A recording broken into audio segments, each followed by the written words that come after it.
Hi hello, நான் உங்கள் LP. Welcome to LP moto channel. இன்றைக்கி நீங்கள் யார் என்பதை முடிவு செய்வது நீங்களா, இல்லை உங்களுடைய பெற்றோர்களா, இல்லை உங்களுடைய எதிரில் இருப்பவர்களா, இல்லை உங்களுடைய தோழர்களா அப்படின்றத பற்றி தான் பார்க்க போகிறோம். ஓகேங்களா? சரிங்க.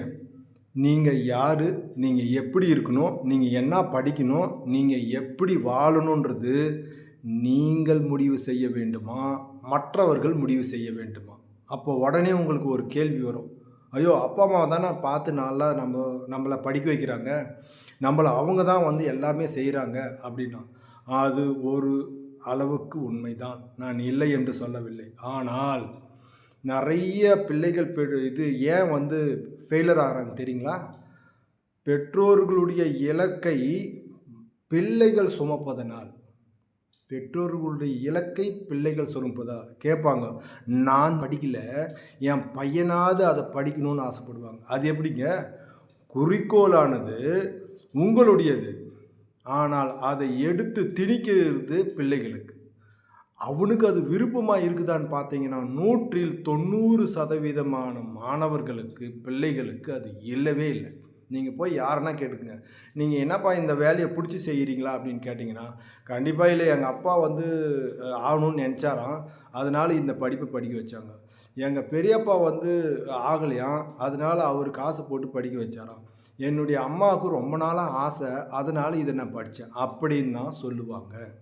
அப்போது அந்த மனிதன் மற்றவர்களுடைய குறிக்கோளை சுமக்கும்போது ஒரு சாதாரண மனிதனாக மட்டும்தான் வாழ்ந்து அவன் மறைவான்.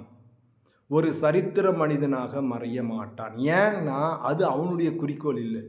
யார் தன்னுடைய குறிக்கோளை தான் நிர்ணயிக்கிறாங்களோ அவங்க சிறந்த வெற்றியை, சிகரம் தொடக்கூடிய வெற்றியை அடைவாங்க. இது வரலாற்று சரித்திர உண்மை. நீங்கள் எங்கன்னா போய் பாருங்க. இது என்னுடைய ஆம்பிஷன்ப்பா, என்னுடைய அச்சீவ்மெண்ட், இது என்னுடைய எய்ம், என் உயிர் அப்படின்னு சொல்லுவாங்க. அவர்களெல்லாம் போய் பார்த்தீங்கன்னா வாழ்க்கையில் வேறு லெவலில் இருப்பாங்க. அவங்கள ஃபாலோ பண்ணக்கூடிய நபர்கள் அதிகமாக இருப்பார்கள். ஏன்னா அது அவருடைய தேர்ந்தெடுத்தது, அது உயிரிலும் கலந்ததுன்னு சொல்கிறாங்க பார்த்தீங்களா? அப்படி இருக்கக்கூடிய பட்சத்தில் நீங்கள் கண்டிப்பாக சாதிப்பீங்க. அதனால் உங்களுடைய குறிக்கோளை, உங்களுடைய மதிப்பை, உங்களுடைய இடத்த நீங்கள் தீர்மானியுங்கள். அப்பொழுதுதான் சிகரத்தை எட்டக்கூடிய ஒரு மதிப்பையும், வெற்றியையும், ஒரு சரித்திரத்தையும் படைக்க முடியுமே தவிர மற்றவர்களுடைய குறிக்கோளை சுமப்பதனால் கிடைக்காது. ஓகேங்களா? தேங்க்யூ.